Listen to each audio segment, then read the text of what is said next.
My name is Diana, and I am 32 years old.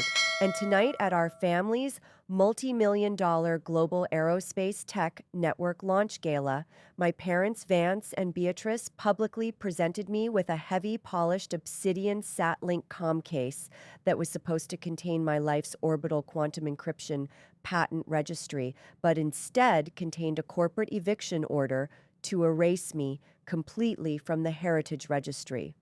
And I want to tell you that I did not react and did not stand and did not allow any visible change to move through my face. And I sat at the primary host table of the Celestara Grand Pavilion with 387 of the wealthiest aerospace investment directors in the country watching me open it.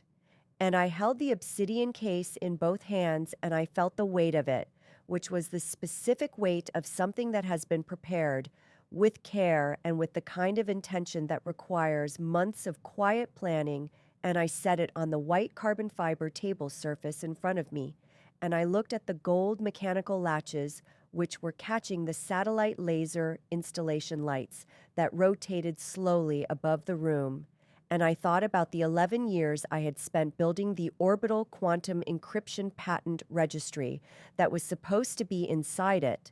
The Celestara Grand Pavilion had the quality that rooms have when significant money has been spent on them to communicate that the people inside them are not temporary. And the walls were paneled with the family network's heritage satellite array, photographs going back to the original orbital launch sequence, and the table centerpieces were polished miniature models of the first-generation tracking station.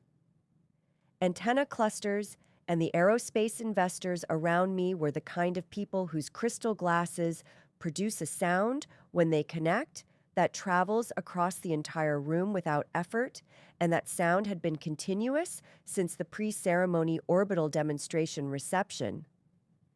And it continued now as Vance stood at the podium with the expression of a man delivering exactly what he had spent 6 months planning to deliver, and the room received him with the warmth that wealthy audiences give to men who have been cultivating that warmth for decades. Beatrice leaned toward me from the seat to my immediate left. She was wearing the black structured column dress she reserved for events where she wanted the room to register her authority before she spoke, and her voice when she positioned it toward my ear was the voice she used when the content was for me alone. And she said that I should understand that the family had required a technically capable architect to construct and stabilize the satellite network and manage the launch debt cycle and the orbital hardware maintenance obligations during the consolidation period, and that I had performed that function with exceptional precision, and that now that the defense alliance with the Harrington Orbital Group had been formally secured, the asset structure required a different category of heir, and that my cousin Preston held the political and relational capital that the expansion phase required, and that she expected me to accept the restructuring with the composure the family name demanded of me. I looked at the obsidian case. I looked at the gold mechanical latches still catching the rotating satellite laser light. I looked at Beatrice. I said nothing. I need to tell you who I am because the answer to that question is the reason everything that followed was possible, and I am the Chief Sovereign Director for the Federal Space Corridor and Satellite Telecom Integration Bureau, and I hold absolute administrative clearance over the Continental Mass Uplink Liquidation Protocols and the Orbital Spectrum Verification Registry and the Quantum Satellite Network Clearance Framework, and I have held this position for 5 years. And during those 5 years, I had integrated my parents' entire telecom satellite infrastructure into the Bureau's federal compliance network. Because the family's broadcast licensing structure required federal orbital corridor clearance to avoid retroactive data spectrum penalties and immediate launch permit forfeiture, and the clearance had been granted under a legacy generational atmospheric frequency waiver that I had personally authorized and that existed because I chose to maintain the administrative override that kept it active and that would continue to exist only for as long as I chose to maintain it. My left hand moved below the table surface. My phone is a secure global forensic asset terminal encrypted to my bureau clearance level, and it connects to the Federal Orbital Compliance Network, and through that network to every bank account and every frequency registry and every corporate telecom entity operating under a bureau-administered corridor clearance. And I navigated to the Legacy Generational Atmospheric Frequency Waiver Administrative Panel, and I located the waiver file that Vance and Beatrice's entire satellite empire depended on. And I looked at the file's status, which was active, and I thought about the obsidian case and the gold mechanical latches, and Beatrice's voice using the word composure. Vance lifted his crystal glass at the podium. The room lifted their glasses in response. The toast was beginning under the table. My thumb moved to the administrative override command field, and I entered my Sovereign Director authorization code, and I selected the Level 1 Forensic Orbital Asset Quarantine Protocol, which applies simultaneously to every registered entity associated with the clearance holder. And I confirmed the selection, and I pressed execute, and I watched the protocol status move from initiated to active across the room. Vance's executive tablet illuminated. Then Beatrice's illuminated beside it. Then the tablets of the 4 senior broadcast licensing partners at the adjacent investment table illuminated in sequence. The crystal glasses were still raised. The toast had not yet been spoken. The satellite laser light continued to fall across the obsidian case and the gold mechanical latches, and I sat with my hands folded above the table, and I waited for Vance to look at his screen.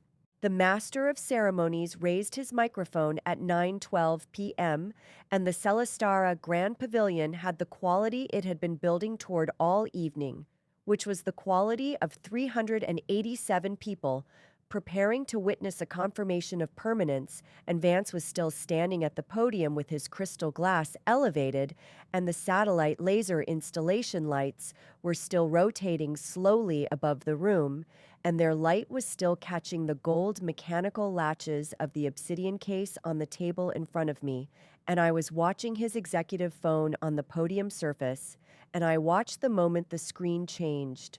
The gold configuration lines of the Continental Satellite Fleet and Tracking Station portfolio are a specific visual that anyone with Federal Space Corridor clearance recognizes without requiring explanation, and the lines represent active orbital corridor clearance status across every registered frequency band and every aerospace bank instrument and every broadcast licensing entity within the network.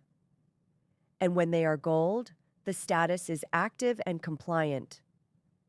And when they shift, the shift does not graduate and is immediate, and at 9:12 p.m. and 41 seconds.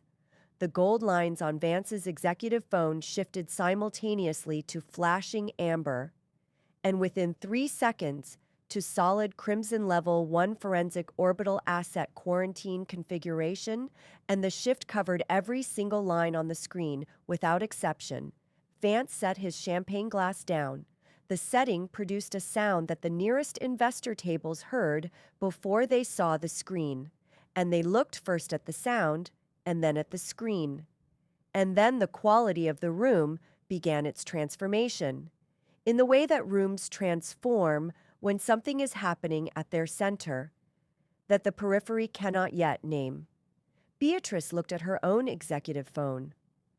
I watched her expression move through 3 distinct stages, which were notification, recognition, and then reading, comprehension, and then the specific understanding that produces no available response, and she dropped her Gala event program, and it fell from the table, and she did not retrieve it, and she began to dial.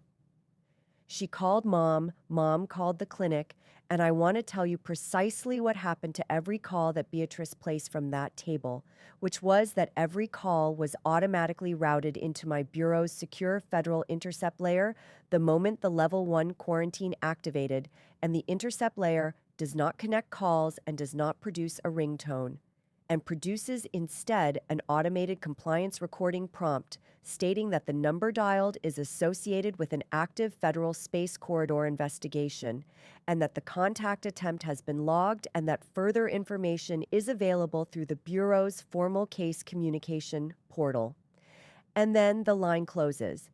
And I had designed the intercept routing architecture 2 years earlier, and I knew exactly what Beatrice was hearing, which was nothing that could help her. Vance attempted his master corporate biometric encryption override at 9:15. I watched him place his thumb against the reader on his executive phone, and I watched the reader return no green confirmation, and I watched him attempt it twice more. And each attempt was logged by the federal quarantine system as an unauthorized data breach signature against a frozen federal frequency registry.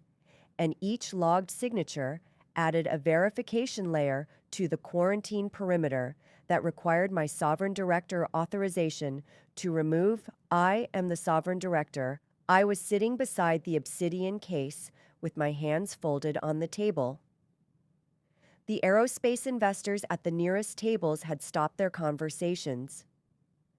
The sound of crystal glasses had stopped completely.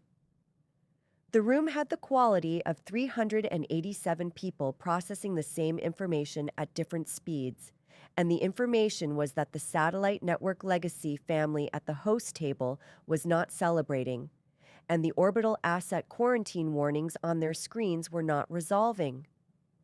Beatrice looked at me. Vance looked at me from the podium. I looked at the obsidian case. The satellite laser light moved slowly across the gold mechanical latches. I said nothing. The aerospace launch gala room at 9:35 p.m. had completed its transition from celebration to something that did not have a social category, and the transition had accumulated rather than arrived. And the investors who remained at their tables had the quality of people who have made the calculation that leaving would require acknowledging what they had witnessed, and staying allowed them to maintain the position that they had not yet fully understood what they were watching, and the wait staff were moving with the professional continuity of people trained to maintain their function regardless of the ambient conditions. And the satellite laser installation was still rotating its patterns across the ceiling and the walls and across the gold mechanical latches of the obsidian case on the table in front of me. And I was looking at my secure terminal screen and watching my division's automated forensic engines execute the Level 1 quarantine extraction sequence, the Federal Space Corridor, and Satellite Telecom Integration Bureau's forensic extraction engine processes a Level 1 quarantine in a defined sequence, and the sequence begins with the registered asset inventory, which identifies every frequency band and every bank instrument, and every corporate telecom entity connected to the quarantined clearance holder, and maps them against the Bureau's active compliance registry, and the inventory for Vance and Beatrice's satellite infrastructure portfolio had returned 62 line items, and the forensic engine was now moving through each line item in chronological registry order, and the pattern it was producing as it moved through the history was not the pattern of a standard compliance irregularity, and was the pattern of a coordinated multi-year asset displacement operation that had been constructed with the specific intention of surviving a standard orbital compliance review. I want to tell you precisely what my parents had done, because precision is what the truth of it requires. And what they had done was use the legacy. Generational atmospheric frequency waiver I had administered to register my global orbital quantum encryption patent rights under their corporate identity rather than under my individual inventor profile. And the registration had been executed through a layered series of forged satellite trust signatures and spectrum asset assignments built across 9 years. And the construction had been deliberate and had been designed to be invisible to a standard compliance audit. And it had not been designed to survive a Level 1 forensic quarantine conducted by the Bureau, whose director was the individual inventor whose profile had been displaced, and the forensic engine was logging each forged signature as a discrete evidence item, and the evidence column on my screen now showed 49 of 62 items completed and was continuing. The patent rights had been generating licensing revenue for 9 years. The revenue had been routing into Vance and Beatrice's primary corporate account. I had been paying their launch debt obligations and orbital hardware maintenance costs from my own salary for 9 years. Because they had consistently represented the satellite portfolio as operating at a structural loss across the table. Vance was typing on his encrypted phone with the quality of typing that a person produces when they already know that the responses they are receiving confirm what they cannot accept, and I could see fragments of the exchange on his screen from my position. And the fragments showed messages from his uplink ground station managers at 3 separate tracking facility locations. And the messages contained words like sealed and federal quarantine, and access suspended, and facility locked. And the pattern of those words arriving simultaneously from multiple geographic locations told the same story that my terminal screen was telling Beatrice was alternating between her phone and looking at me. I looked at the obsidian case. I thought about the weight of it in my hands when Vance had placed it there, and the specific angle at which the gold mechanical latches had caught the satellite laser light.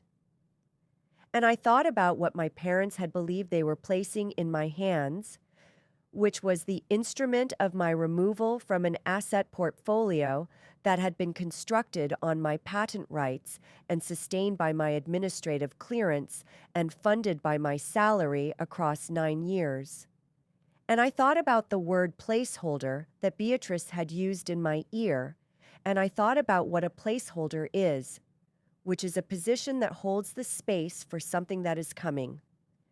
And I thought about what had been coming, which was this: my terminal showed 62 of 62 evidence items logged at 9:48 p.m. The Criminal Aerospace Fraud and Frequency Registry Conspiracy Indictment file assembled and transmission confirmed to the Central Prosecution Wing at 9:49. The Federal Judicial Database returned a locked and docketed status at 9:50 p.m. I placed my phone face down beside the obsidian case. The gold mechanical latches were still catching the light. Vance was still typing. The room was watching. I was perfectly still. Tuesday afternoon at the Central Technology Headquarters and Compliance Division Suite had the quality that the building always has at that hour, which is the quality of a place that has been running its systems since before the people inside it arrived, and the Compliance Division occupies the 8th floor. And the 8th floor has a floor-to-ceiling glass partition wall that faces the internal atrium. And through the atrium, the security feed monitors display the lobby reception level, and I was standing at the glass partition wall at 1419 with my terminal active on the surface beside me, and I was watching the lobby security feed with the specific quality of attention I bring to operational outcomes, which is complete, and without the performance of reaction. Vance arrived at 1411. The lobby security feed timestamps every entry event, and the entry event at 1411 showed 2 vehicles in the visitor arrival bay, and the vehicles had the quality of vehicles that have been driven at a pace determined by the urgency of their occupants. And Vance got out of the lead vehicle with the movement of a man who has spent the previous 16 hours receiving information from uplink ground station managers and aerospace bank compliance systems and satellite frequency registry administrators, that has consistently confirmed the same thing, and who has decided that physical presence in the building that issued the quarantine will accomplish what every digital access attempt and legal instrument has failed to accomplish. And Beatrice got out behind him, and 2 lawyers who had been at the launch gala followed, and a third lawyer who had not been at the gala and who was carrying a considerably larger document case followed after them. Vance reached the primary security checkpoint at 1413. The primary security checkpoint uses a biometric turnstile system that cross-references every presented credential against the Bureau's active case registry in real time. And the cross-referencing takes 4 seconds, and the result is either a green clearance confirmation or a level notification. And Vance presented his elite Aerospace Foundation credentials to the reader, and the reader processed them. And at the end of the 4-second window, the turnstile did not open, and the display above the mechanical barrier showed a Level 1 Forensic Orbital Asset Quarantine Alert in sovereign gold text, and the barrier locked. And Vance looked at the display and then looked at the desk officer and began speaking at an elevated volume, and the desk officer maintained the composure that this building's security personnel maintain, which is the composure of professionals who understand that the barrier's determination is not within their authority to override. Beatrice moved to the secondary desk at 1415. She was speaking to the secondary desk officer with the quality of a person delivering a legal threat to someone she believes has the authority to respond to it, and asking questions that were structured as demands for the identity of the person who had authorized the retroactive asset validation hold and the frequency registry quarantine on their tracking station facility, and the desk officer was providing the institutional response, which gives information without providing the specific information being requested. And Beatrice was not finding the institutional response sufficient. The doctor's reveal came at 1421. Dr. Evelyn Vance entered the reception suite from the internal corridor access point with 2 senior network security engineers. And she crossed the lobby with the movement of a person who has arrived at scenes of this type before and knows precisely what the scene requires. And she stopped at the appropriate professional distance from Vance and Beatrice and the 3 lawyers. And she said that she was the chief compliance validator responsible for the Federal Space Corridor Orbital Asset Quarantine that had been initiated at 9:12 p.m. on Sunday evening. She said that the fraudulent estate restructuring instrument recovered from the heavy polished obsidian SatLink comm case and the 62 documented unauthorized shoebox satellite trust signatures, and the 9 years of routed orbital quantum encryption patent licensing revenue had been transferred to the secure evidence locker at 1357 that afternoon, and that the evidence locker classification was permanent, and that no external legal instrument could access or modify or remove classified Federal Space Corridor evidence, and that the mandatory administrative verification process would begin at 1500 in the secure verification suite on the lower level, and that attendance was required under the Bureau's sovereign compliance powers. Vance said something about the voluntary nature of any compliance process. Dr. Evelyn Vance said that the formal case communication portal was the appropriate channel for that position, and she confirmed the 1500 appointment, and she walked back toward the internal corridor access point, and the 2 security engineers remained positioned in the lobby. I was standing at the glass partition wall on the 8th floor. I watched the lobby monitor show Vance and Beatrice and the 3 lawyers being directed toward the lower level corridor by the security engineers. And I watched them move in the way that people move when they are being directed somewhere they did not plan to go by people who do not require their agreement to direct them there. And I looked at my terminal beside me. And the terminal showed the secure evidence locker status as locked and classified, and the 62 evidence items as permanently hard-coded. And I looked at the lower-level corridor on the monitor, and I watched the last member of the party pass through the verification suite entrance and the entrance close behind them. I returned to my terminal. I opened my queue. The orbital asset quarantine was holding across every registered frequency band and every aerospace bank instrument and every broadcast licensing entity, and it would continue to hold until I authorized otherwise, and I was not going to authorize otherwise. I was standing at the glass presentation terminal on the 8th floor at 1528 when my assistant confirmed that the lower ground floor verification interview had concluded and that the security escort was directing the party to the executive elevator. And I want to tell you about the 8th floor compliance suite because the space is part of what happened in it, and the suite has floor to ceiling, acoustic glass on 3 sides, and the glass has the specific quality of institutional transparency, which is not aesthetic and is architectural policy.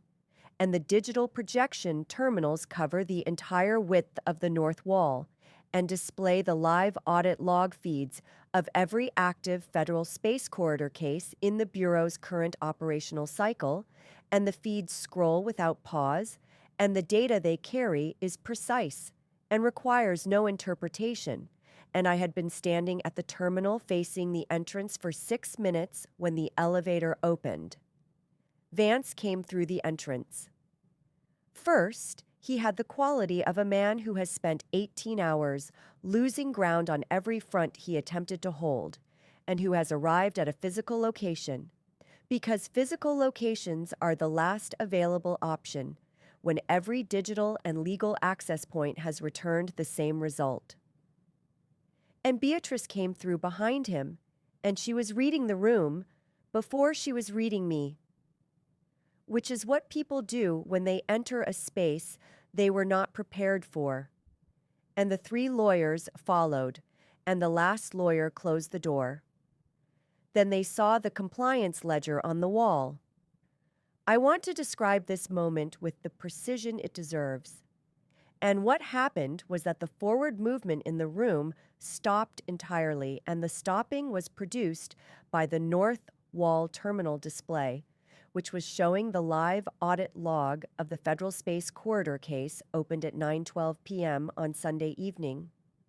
And the display was showing the 62 evidence items in their documented sequence and the biometric match analysis confirming the forged satellite trust signatures against the shoebox spectrum asset records and the 9-year orbital quantum encryption, patent licensing, revenue routing documentation, and the criminal indictment tracking layer with its current status showing transmitted and docketed, and the data was scrolling continuously in the way that live federal audit feeds scroll, which is without pause and without acknowledgement of who is reading them. Vance said that this was a family matter. The acoustic glass returned his voice to the room with the clarity of a surface that does not absorb. And he said that whatever had produced this situation could be resolved through private family financial discussion, and that federal buildings were not the appropriate venue for internal asset restructuring conversations, and that his legal team had prepared documentation, clarifying the intent behind the estate restructuring instrument presented at the gala. I said nothing. I pointed to the north wall terminal. The wall was showing the biometric match confirmation for the forged signatures.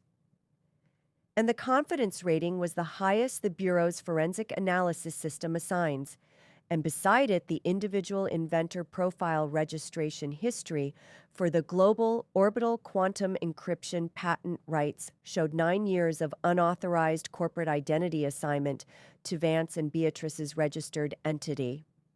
And beside that, the licensing revenue routing records showed the 9-year total flowing into their primary corporate account, while my salary paid their launch debts. And beside that, the criminal indictment tracking layer showed fully transmitted and permanently docketed. I told them that the Bureau's sovereign compliance framework required all documented cases of corporate fraud and unauthorized displacement of federally registered patent assets to be referred automatically to the criminal prosecution wing, and that the referral was sovereign and irreversible over the 3 months that followed. The Federal Space Corridor Enforcement Engine applied the compounding penalty calculation framework to 9 years of continental scale spectrum asset evasion and satellite trust forgery. And the liquidation proceeded through every corporate equity holding and every tracking station facility, asset, and every secondary broadcast licensing instrument, and the heritage registry status for their continental satellite licensing rights was updated to permanently blacklisted across every affiliated authority, and the legacy generational atmospheric frequency waiver was permanently revoked, and the global orbital quantum encryption patent rights were restored to my individual inventor profile in the global registry. And I noted the restoration timestamp, and I went back to my queue. It is a rainy evening. I am standing on the office balcony on the 8th floor, and the city grid is visible below me, and the satellite uplink indicators are running their sequence across the network infrastructure that I administer. And I am holding my phone, and the screen is clean, and there are 0 notifications. And the atmospheric frequency waiver is permanently revoked, and the patent rights are mine. And the obsidian case is in a federal evidence locker, and Vance and Beatrice built their entire aerospace survival on the sovereign foundation of the daughter they called a placeholder. The glass house is completely gone. The orbital corridor is clear, and I am still here,